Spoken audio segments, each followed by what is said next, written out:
Boa noite, amigos. Sejam todos muito bem-vindos para esta palestra da Rosa Cruz Áurea. Nós estamos retomando nossas palestras hoje, após o período de férias de julho, e nós retomamos com o tema Tempo e Eternidade, o véu do eterno presente.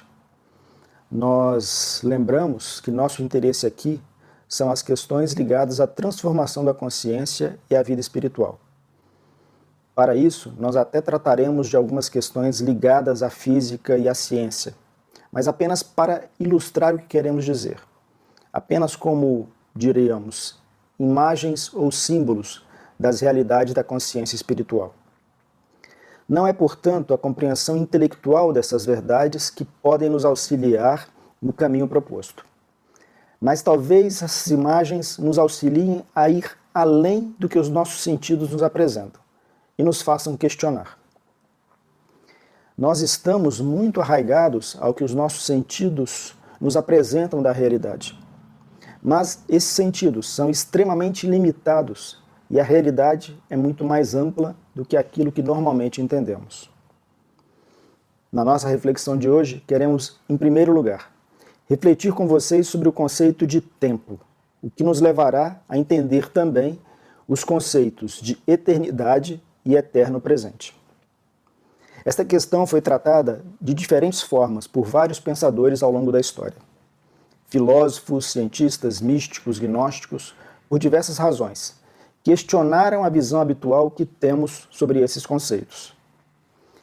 Para começar a falar a respeito dessas coisas, vamos refletir a respeito da duração dos acontecimentos. Por exemplo, a vida humana. Normalmente nós vivemos no máximo 120 anos, geralmente muito menos do que isso. A espécie Homo sapiens tem cerca de 350 mil anos. O nosso planeta Terra tem cerca de 4 bilhões e 500 milhões de anos. E o nosso universo tem cerca de 13,8 bilhões de anos. A compreensão desses períodos imensos, maiores, muito maiores do que a da vida humana, podem nos auxiliar a elevar nossa consciência da vida cotidiana, de nosso pequeno ego, ao nos darmos conta de como somos pequenos nessa vastidão de tempo e espaço. Mas, apesar da grande diferença de tempo entre nossa vida, a vida de nossa espécie, do planeta e do universo, ou quando pensamos na evolução da consciência como um todo, sempre enxergamos normalmente o fluxo do tempo da mesma maneira. Um fluxo que vem, segundo uma seta, do passado, passando pelo presente e indo para o futuro. Sempre no mesmo sentido. Nossa consciência habitual enxerga esse fluxo de tempo porque nós temos uma memória do passado. Pensamos nisso como as coisas que já foram e não são mais. Nós temos uma percepção ou consciência do presente e pensamos nisso como as coisas que são. E nós temos uma expectativa pelas coisas que serão, mas que julgamos que ainda não são. Nós estamos condicionados, programados por um passado imenso que está gravado em nossa memória, que criou uma consciência sintonizada com esse passado, que é a nossa consciência egocêntrica. E mesmo quando nós pensamos, por exemplo, numa vida após a morte, nós pensamos temporalmente, como, por exemplo, uma condição de um céu ou de um inferno que vai durar um tempo infinito. E nós julgamos normalmente que isso seja eternidade. Ou, se nós acreditamos na reencarnação, nós pensamos que nós reencarnamos no passado e reencarnaremos com essa consciência egocêntrica no futuro, sempre seguindo essa seta do tempo. Sempre viemos do passado, passamos pelo presente e vamos para o futuro. É assim que nós percebemos. Nunca conseguimos enxergar um movimento fora do tempo, ou fora desse ciclo inexorável dessa seta do tempo.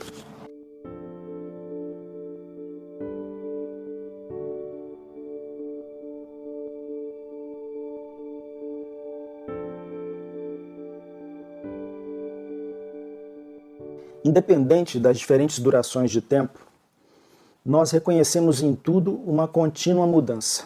As coisas sempre têm um fim, que podemos chamar de morte.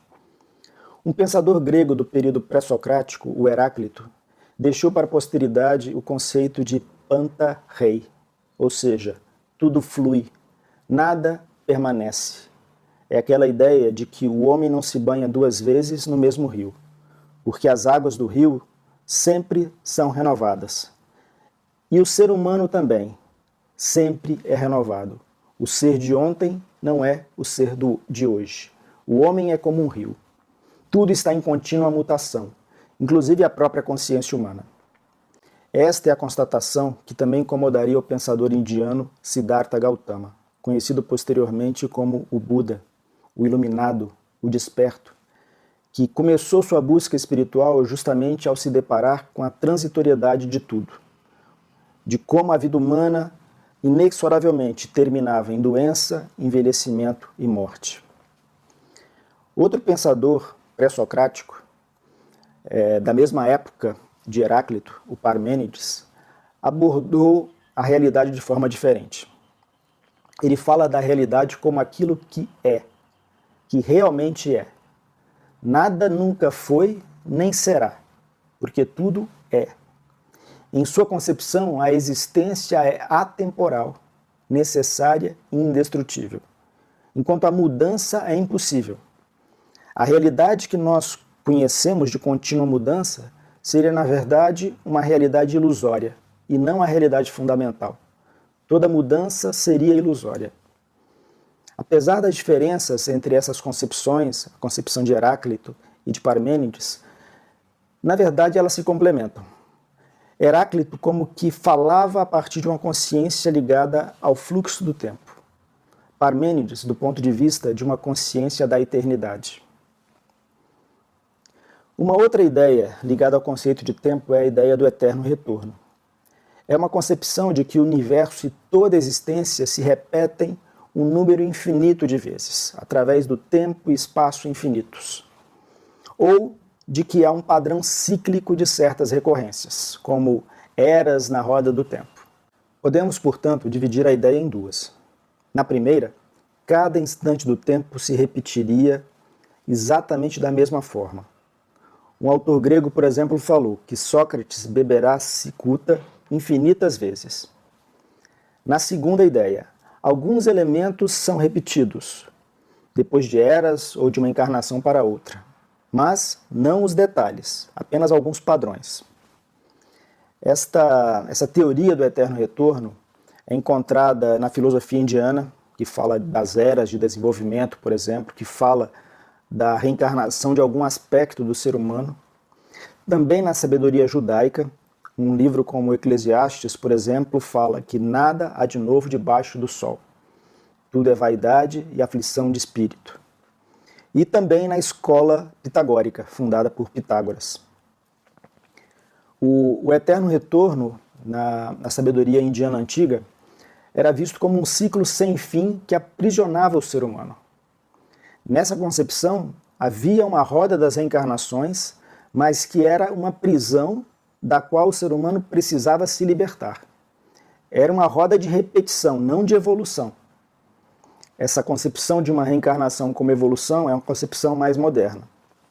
O filósofo Nietzsche foi responsável por recuperar essa ideia do eterno retorno para o homem moderno. E o pensador Ouspensky, no início do século XX, ampliou algumas dessas ideias em seus livros, principalmente em um livro chamado O Novo Modelo do Universo. Na concepção de Ouspensky, seria, na verdade, possível escapar desse ciclo repetitivo. E a chave para esse escapar é a consciência humana, ou uma nova consciência, uma consciência livre. Em várias culturas tradicionais, verificou-se que as festas sagradas e os serviços religiosos eram formas de sair do ciclo de repetição, ou recuperar um tempo antes do tempo, a origem de tudo, ou mesmo a eternidade antes do tempo. Por exemplo, através de uma espécie de teatro, os eventos da criação do mundo eram repetidos, e vivenciava-se neste momento como que uma renovação.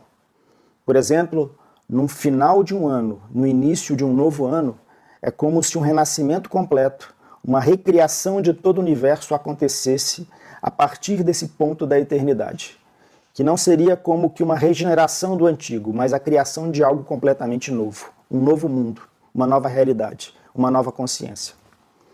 Os espaços sagrados, os templos, também eram vistos como locais onde seria possível viver novamente nesse tempo sagrado, ou nessa eternidade antes do tempo, ou para lá do tempo. E, individualmente, essa vivência seria possível através do que foi comumente chamado de meditação ou oração.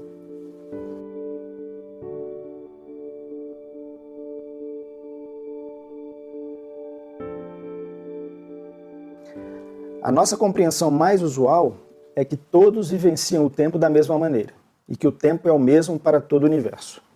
Apenas consideramos que há certa subjetividade. No momento em que nós estamos, por exemplo, aguardando uma notícia importante, o resultado do vestibular, nós temos a sensação de que o tempo passa muito devagar. Em tempos em que estamos vivenciando experiências prazerosas, imagine estarmos durante as férias na praia nos divertindo, parece que o tempo passa voando, como se diz. Mas alguns pensadores questionaram questões ainda mais fundamentais, que não são tão subjetivas. Se perguntaram, por exemplo, só o presente é real? É verdade que o passado já não existe, ou deixou de existir, e o futuro ainda não existe? Outro ponto, o futuro está determinado ou não? Laplace, no século XVIII, trouxe a seguinte ideia, que se soubéssemos a posição e as forças sobre cada partícula do universo num determinado instante, nós poderíamos prever todo o tempo futuro. É a ideia do determinismo. Dessa forma, não haveria liberdade para mudar nada, porque tudo já estaria escrito. Outra questão, que é muitas vezes abordada em alguns livros, filmes, séries de ficção científica, que é a ideia da inversão da seta do tempo. Seria possível viajar do presente para o passado? E obviamente que alguns absurdos surgem aí. Se você volta para o passado, você pode matar o seu avô, deixar de existir? Há uma incoerência aí que esses filmes, essas séries e mesmo os cientistas, filósofos, tentam trabalhar e resolver. Então, no final do século XIX, acho que em 1895, o H.G. Wells lançou um livro chamado A Máquina do Tempo, que é um dos primeiros textos a abordar essa questão. E nós temos, no final do século XX, nos anos 80 do século passado, um filme de grande sucesso, na verdade 3 filmes, que são o De Volta para o Futuro. E temos recentemente uma série da Netflix, a Netflix alemã, Dark, que também fez muito sucesso, que também aborda essa questão. Então esse é um ponto que está presente na consciência humana. Muitas pessoas estão questionando esses pontos. É algo que incomoda, inquieta e interessa a consciência do ser humano atual. Por quê? É algo para refletirmos também. Nós poderíamos simplesmente desconsiderar essas questões como absurdas, mas nós sabemos que existem muitas coisas que parecem ser óbvias que mostraram que não são verdadeiras. Por exemplo, nós temos a percepção que o Sol nasce a leste e se põe a oeste. Mas hoje nós sabemos que, na verdade, a Terra gira ao redor do Sol e que isso é apenas uma impressão que nós temos. E ao longo do século XX e do início do século XXI, vários conceitos habituais sobre o tempo e o espaço foram abalados, foram questionados. Em primeiro lugar, pelo desenvolvimento da física relativística, que mostrou que o espaço e o tempo não são absolutos. Apenas a velocidade da luz seria absoluta. Na visão da relatividade, o tempo e o espaço são parte de algo maior, que é o contínuo espaço-tempo, com suas 3 coordenadas espaciais, podemos chamar de x, y e z, e uma coordenada temporal, podemos chamar de t. E o tempo e o espaço varia de acordo com a velocidade e com a gravidade. No filme Interestelar, por exemplo, essa relatividade do tempo e do espaço é mostrada. Alguns personagens descem, num certo momento, em um planeta de massa muito maior do que a Terra, em que cada hora ali corresponde a 7 anos na Terra. Então, quando esses astronautas voltam para a espaçonave, eles descobrem que o tempo que eles passaram naquele planeta corresponderia a 23 anos terrestres. A velocidade também causa um efeito semelhante. Existe uma ideia, o paradoxo dos gêmeos, que se de dois gêmeos, um se torna astronauta e num certo momento passa a viajar pelo espaço numa nave espacial, numa velocidade muito próxima da luz, quando ele volta para a Terra e se encontra com seu irmão gêmeo, para ele podem ter se passado poucos anos, para seu irmão, muitos anos.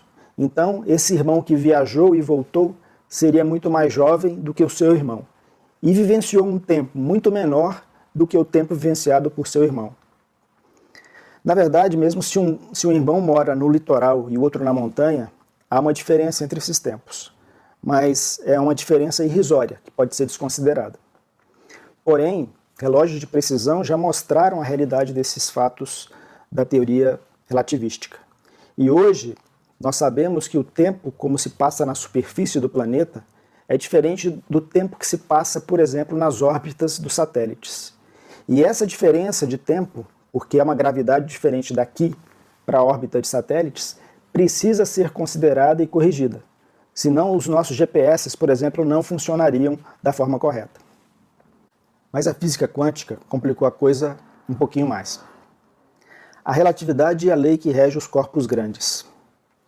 Os corpos celestes, os planetas, as estrelas, as galáxias. Mas a física quântica explica o funcionamento da realidade próxima e abaixo da escala atômica.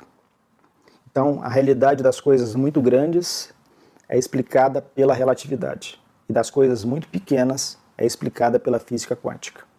A física quântica também foi desenvolvida no início do século XX, um pouco depois do desenvolvimento da relatividade. E nesse domínio do muito pequeno, descobriu-se que não é possível descrever exatamente a posição e a velocidade de uma partícula. A natureza intrínseca da realidade é probabilística. A realidade, portanto, não é determinística como queria Laplace. Seria impossível prever num determinado instante todas as posições e forças que agem sobre todas as partículas do universo. E existe um componente, de forma estranha, que é o próprio componente do observador que afeta a realidade. Então, portanto, seria impossível definir precisamente todas as posições e forças que agem sobre as partículas do universo num certo instante. O sonho de Laplace é impossível. Mas isso poderia significar, alguns filósofos acham que significa, que essa realidade não perfeitamente definida é o que abre espaço para uma liberdade. Porque é isso que mostra que o futuro não está escrito perfeitamente. Alguns pensadores, portanto, consideram que esta realidade não perfeitamente definida abre espaço para a escolha consciente e para a liberdade da consciência. Numa das interpretações da física quântica, que é a interpretação dos muitos ou múltiplos mundos, diferentes realidades paralelas são criadas a cada instante. Não estamos aptos a discutir o mérito dessas ideias, mas se nós extrapolamos esta ideia para as nossas vidas, poderíamos imaginar que a cada instante uma escolha consciente em nossa vida pode criar uma nova realidade. O futuro não estaria, portanto, escrito, mas uma atitude consciente poderia abrir novas possibilidades a cada instante. Acreditemos ou não na repetição, através do eterno retorno, através das eras de desenvolvimento que se repetem, através da roda das reencarnações. O que nós sabemos é que a repetição é um fato real em nossas vidas. Em nossa vida cotidiana, nós estamos continuamente repetindo padrões do passado. Nós somos como que programados para repetir certos padrões. Nós repetimos o passado a cada instante. E se nossas vidas continuarem seguindo esses padrões, elas estarão de fato pré-determinadas, pois nós estaremos continuamente repetindo esses padrões, tentando como que preservar o passado no futuro.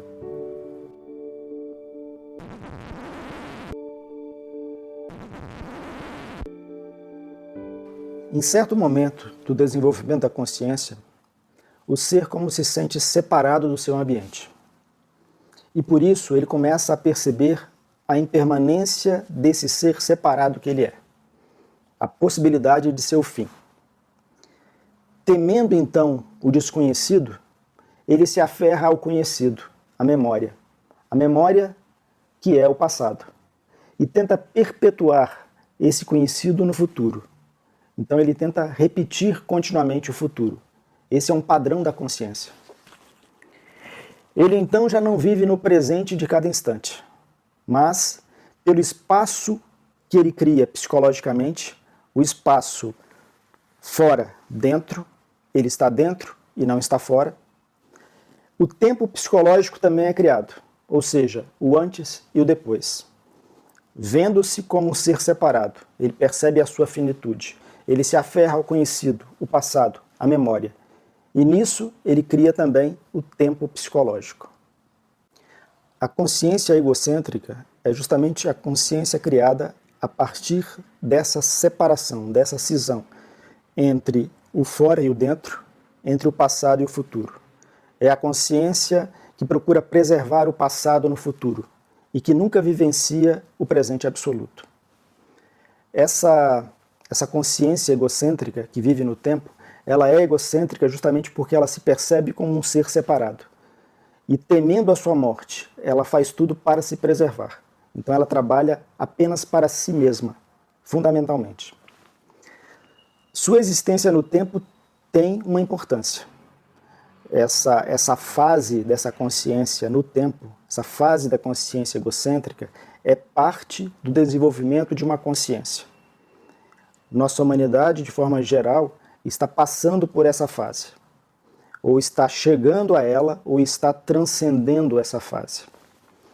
E a vivência dessa consciência egocêntrica é, portanto, essa vivência do tempo, de tentar preservar o passado e trazer esse passado para o futuro, mantendo uma falsa sensação de segurança. É isso que a mantém. Mas essa consciência, ela cedo ou tarde começa a reconhecer os limites desse funcionamento, porque essa repetição, que pode dar uma certa segurança, também é uma espécie de prisão no tempo, de prisão ao passado, de prisão às expectativas do futuro. E, portanto, essa falta de liberdade, essa noção de ser um ser programado pelo tempo, num certo momento, após muitas experiências, poderíamos dizer, após muitas rodas, faz com que a consciência humana sinta a necessidade de algo que esteja para além dessa vida no tempo. E num certo momento, ela descobre em si a centelha de uma vida que vai além do tempo.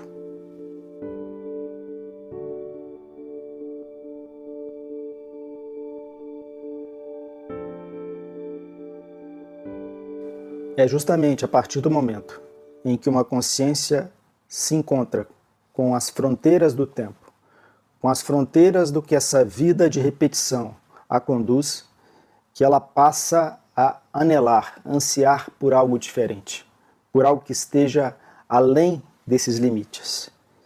E num certo momento, em sua busca, ela vai descobrir que, na verdade, ela contém em si a chave para além dessa vida limitada. Existe em cada ser um potencial de desenvolvimento de uma consciência que está para além do jogo do tempo, uma consciência da eternidade. É o fato dessa consciência da eternidade estar presente que leva o ser humano a buscar o que está para além dos limites do tempo, porque ele recebe como que um chamado da eternidade, essa eternidade que está dentro dele. É a necessidade de descobrir um caminho que o liberte dessa repetição da roda, de descobrir um caminho onde exista de fato uma liberdade de consciência, uma liberdade de ação que nasce dessa liberdade da consciência.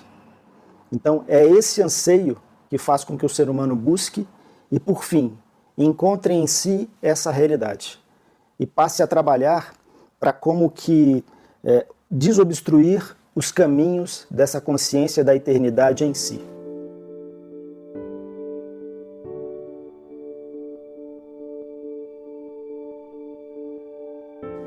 pois é justamente a centelha dessa nova consciência, dessa consciência da eternidade, que, fazendo luz no sistema, permite que o ser humano veja o seu aprisionamento, veja os esquemas mentais, os esquemas emocionais que ele continuamente repete em sua vida.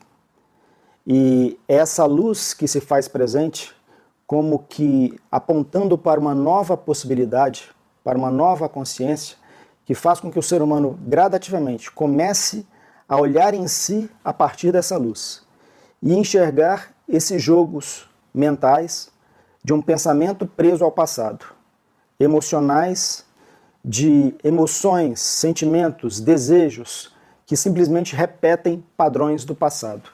E mesmo de sua vida ativa, que repetem apenas os hábitos aprendidos no passado. E dessa forma, reconhecendo, enxergando toda essa realidade, mas como que de fora, de uma consciência que já não é a consciência egóica criada a partir desse jogo do tempo, possa perceber todo esse jogo, inclusive o núcleo desse jogo, que é a consciência egocêntrica. E gradativamente, numa percepção que leva a uma desidentificação com esses elementos, a pura consciência vai vencendo o aprisionamento a esses padrões. Vai criando para si uma nova vida, uma vida livre, uma vida em que a cada instante a possibilidade de trilhar um caminho com base numa liberdade interior se torna possível.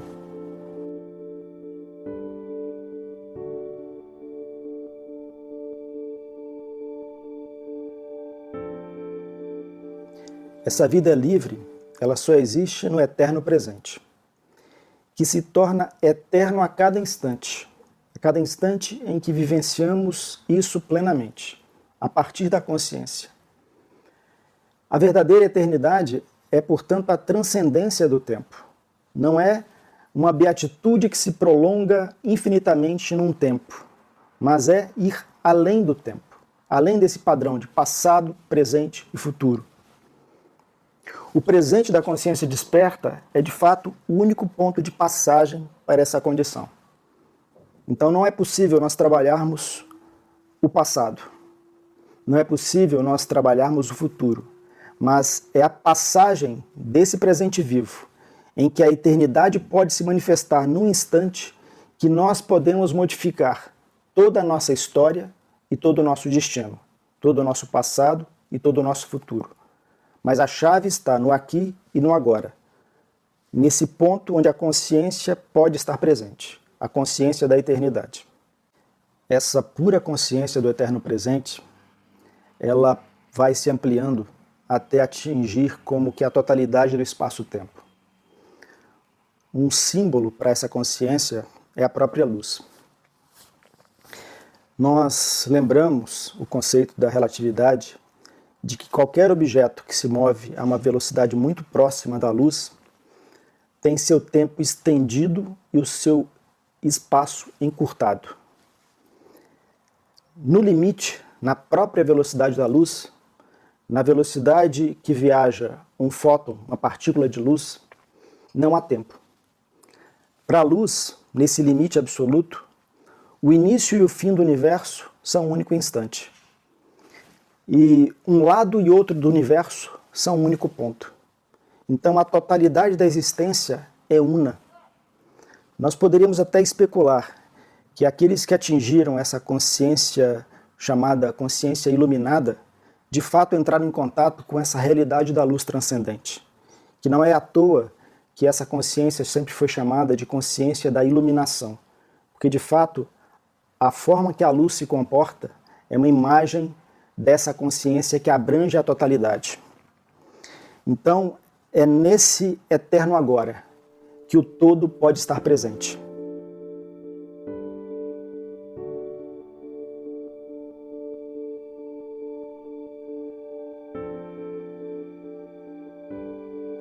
É através da manifestação dessa nova consciência, que ilumina-nos interiormente, que possibilita o verdadeiro autoconhecimento, que a vida no tempo ganha um sentido, que é o sentido de servir a vida da eternidade. A vida ganha um sentido, um propósito, um significado, uma direção. E os véus que encobriam a natureza mais íntima das coisas, pouco a pouco se esvaem, revelando a realidade como ela é, para além dos limites do espaço e do tempo. Essa eternidade não é uma realidade para ser vivenciada simplesmente após a morte do corpo físico, mas é uma realidade que pode ser vivenciada aqui e agora. E para finalizar e para coroar toda essa reflexão, vamos ler agora um poema do Walt Whitman. Não possuirás coisa alguma de segunda ou de terceira mão, nem enxergarás através dos olhos de quem já morreu, nem te alimentarás outra vez dos fantasmas que há nos livros. Do mesmo modo, não verás mais através de meus olhos, nem tampouco receberás coisa alguma de mim. Ouvirás o que vem de todos os lados, e saberás filtrar tudo por ti mesmo. Eu ouvi a conversa dos falantes, a conversa sobre o início e o fim, mas não falo nem de início nem de fim. Nunca houve mais iniciativa do que há agora, nem mais juventude ou idade do que há agora. E jamais haverá mais perfeição do que há agora, nem mais paraíso ou inferno do que há agora. Obrigado a todos e até a próxima.